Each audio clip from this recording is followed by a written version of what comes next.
Ngibingelele kuwe mlaleli, ngiyathemba ukuthi uyaphila-ke. Mina engizocela kuwe laphana ukuthi-ke uma ngabe usamusha kuleli khasi-ke leli-ke wenze okulungile-ke laphana-ke ucindezele-ke ibhathini subscribe nje, akubizi imali, kumahhala nje, akhiphe nesenti-ke elimnyama-ke leli-ke khona uzokwazi ukuthi-ke uyithole zonke-ke iy'ndaba-ke esizokulethela zona-ke kulo-ke leli khasi-ke leli-ke kusukela-ke manje-ke. So ongakwenza-ke nje wena lapho ukuthi ucindezeleke ibhathini subscribe nje, akubizi imali, kumahhala nje, ukhiphe nesenti-ke elimnyama-ke. Lapho-ke udaba kulethele lona namhlanje ukuthi-ke ANC KZN have conceded that they have lost in KZN with 99.72 votes counted. ANC KZN Secretary Bheki Mtolo says they don't intend to go anywhere as ANC KZN. He says they underestimated the MK party because they don't have a policy or leaders.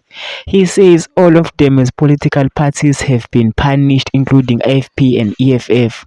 He says majority of KZN people don't understand that these are national elections and they won't affect their wards, so that's why they voted against them. He says some of their internal leaders were working with the MK but still being ANC and working with MK, e.g. Mhlathuze. He says they haven't met with the MK but they will meet.